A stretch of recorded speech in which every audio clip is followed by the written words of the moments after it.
विषयातील प्रात्यक्षिक पारंपरिक जलसंधारण पद्धत यामध्ये आम्ही ग्रुपमध्ये गटचर्चा म्हणून आम्ही सर्व प्रशिक्षकाची गटचर्चा करणार आहोत। तर विषय आहे पारंपरिक जलसंधारण पद्धत। भारतात प्राचीन काळापासून पावसाचे पाणी साठवण्याची पद्धत म्हणजे सगळीकडे आहे पावसाचं पाणी साठवण्याची पद्धत। ग्रामीण भागामध्ये खूप साऱ्या प्रमाणात पावसाचं पाणी साठवून तेच उपयोगात आणलं जातं। तर ते निसर्गाशी जुळवून घेत लोक ती निसर्गासोबत जुळवून घेत ती प्रक्रिया करत असतात। तर सर्वांना माहिती आहे आपला भारत देश जो आहे तो कृषीप्रधान देश आहे। कृषीप्रधान देश म्हणजे काय तर तिथे शेती वगैरे केली जाते, तिथे पाण्याचा वापर भरपूर प्रमाणात शेतीमध्ये केला जातो। तर जी भारत हा कृषीप्रधान देश आहे तर त्याच्यामध्ये शेती आणि ग्रामीण भागातील जे जीवनमान आहे ते मुख्यतः काय नैसर्गिक साधन संपत्तीवर अवलंबून आहे।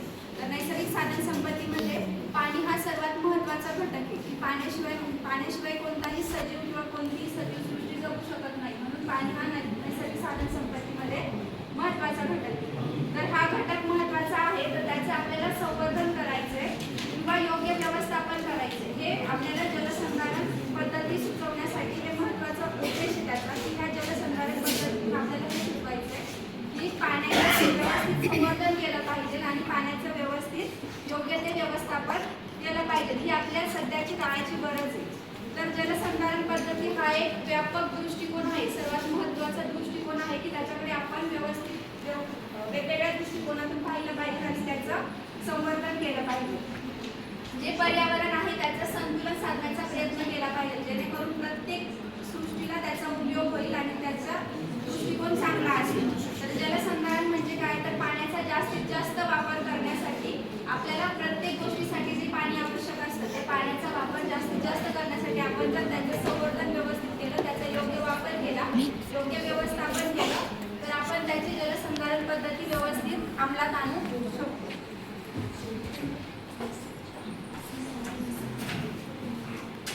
बघा काटे मॅडमने ज्या पद्धतीने तुम्हाला जलसंधारण पद्धतीची माहिती दिली तर त्यामध्ये जलसंधारण पद्धती म्हणजे काय असतं तर नैसर्गिक पद्धतीने पाणी साठवणे किंवा वापरणे स्थानिक गरजानुसार विकसित पद्धती किंवा पर्यावरणपूरक कमी खर्चामध्ये केलेला हा उपाय असतो।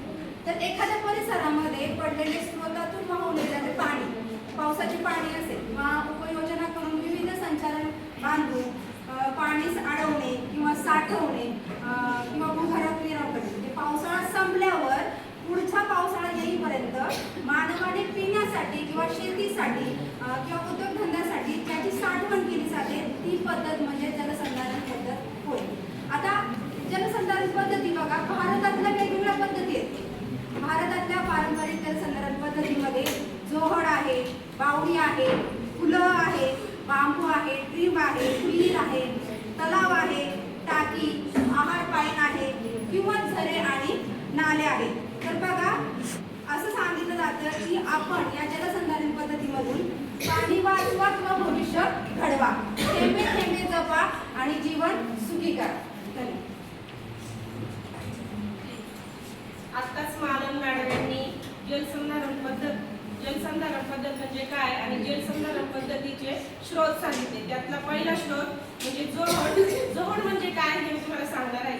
जोहड म्हणजे काय पावसाचे पाणी साठवण्यासाठी पूर्वी छोटे छोटे बंधारे बांधून तलाव तयार केले जायचे त्याला जोहड असे म्हणतात। मग जोहडची वैशिष्ट्ये काय होती एक पावसाचे पाणी अडवण्यासाठी केलेले बांधकाम।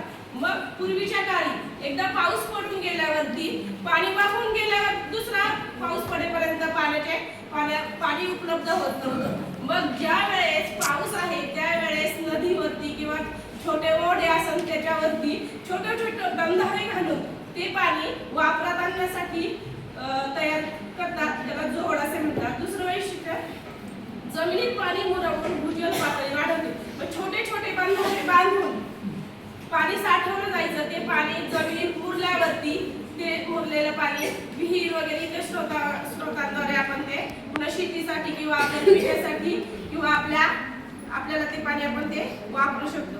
तिसरे वैशिष्ट्य साधे व कमी खर्चाचे तंत्र। मग हे तंत्र तयार करण्यासाठी खूप खर्च लागत नव्हता। पूर्वीच्या काळी मजदूर बांधकाम करायचे आणि कमी बांधकामात आणि श्रमाने ते करून घेत होते। गावकऱ्यांच्या सहकार्याने उभारली। म्हणजे हे जोहड हे कुणी एक करीत नव्हतं. गावकऱ्यांच्या सहकार्याने सर्वांना त्याचा उपयोग व्हावा म्हणून हे सामूहिक केलेलं काम होतं. मग जोड कुठे आढळतात? जोड जिथे पाण्याची टंचाई आहे, राजस्थान किंवा पठारी भाग आपल्या महाराष्ट्रात पाहिजे तर जिथं नद्यांना फक्त पावसाळ्यातच पाणी असतं, उन्हाळ्यात त्या कोरड्या पडतात. मग त्या ठिकाणी जोडची निर्मिती केली जाते. मग त्याचे महत्व काय? भूजल पातळी वाढते, त्याच्यामुळं शेतीसाठी ते पाणी आपल्याला परत जोडमुळं साचलेलं पाणी वापरता येतं आणि पर्यावरण संतुलन राखता येतं. त्याच्यामुळं काहीही प्रदूषण वगैरे होत नाही आणि दुष्काळावरती उत्तम उपाय म्हणून आपण ते पाणी वापरू शकतो. मग जोड ही पारंपरिक पर्यावरण पूरक जलसंधारण पद्धती होती.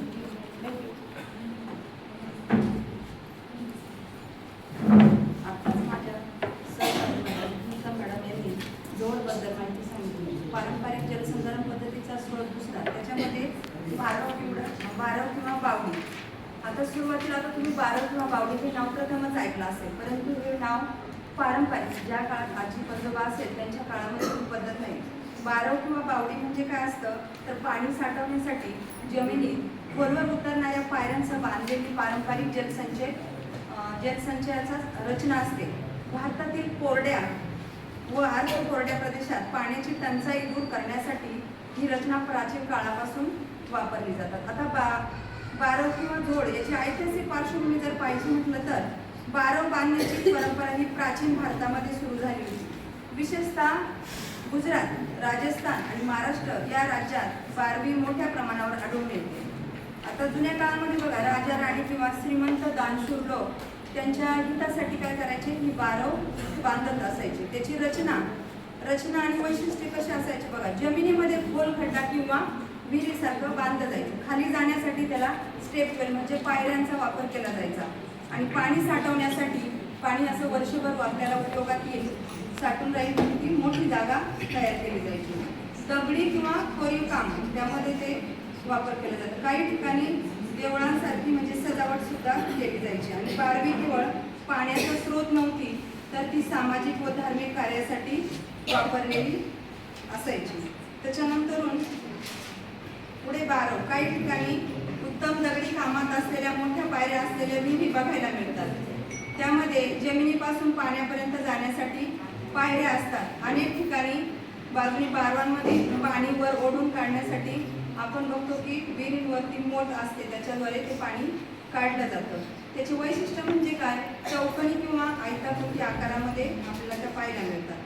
पाण्यापर्यंत जाण्यासाठी दगडी पायऱ्या असतात आणि हे जे बांधकाम असतं दगडांचं, मजबूत दगडापासून केलेलं जातं आणि त्याच्यामध्ये ते पाणी वर्षभर साठवून ठेवला जातो. आणि याचा उपयोग कशासाठी तर पिण्यासाठी पण याचा वापर केला जायचा. त्यानंतरून शेती करण्यासाठी, त्यानंतरून जे प्रवासी असेल प्रवाशांसाठी सुद्धा पाण्याची सोय केली जाते. आणि समाजातील लोकांच्या भेटण्याचं ठिकाण म्हणजे पाणी पिण्याच्या निमित्ताने सगळे लोक त्या एकत्र यायचे आणि तिथं ते भेटायचे. जलसंधारणाची तिसरी पद्धत म्हणजे आपली कोहल पद्धत. जी कोहल पद्धत उत्तर भारत माहिती आहे सर्वांना. उत्तर भारतामध्ये आत्ता जर गेलो आपण तर सगळं बर्फाने आच्छादलेलं असतं. मग ते बर्फाचे डोंगर जेव्हा वितळतात तेव्हा वितळल्याच्या नंतर जेव्हा आपण ते नाल्यांच्या स्वरूपात बांधणी करून ते पाणी आपण शेतीसाठी वापरतो तेव्हा त्याला कोहल पद्धत असं म्हणतात. बेस्ट एक्झाम्पल आहे HP हिमाचल प्रदेश. चौथी पद्धत म्हणजे बांबू ड्रिप इरिगेशन. म्हणजे आत्ताच्या काळात जसं प्लॅस्टिकच्या पाईपचा यूज करून इरिगेशन आपण करतो तसं जुन्या काळात बांबू ड्रिप इरिगेशन असायचं. तर हे कुठे पाहायला भेटायचं आपल्याला मेघालयामध्ये आपण पाहतो ते.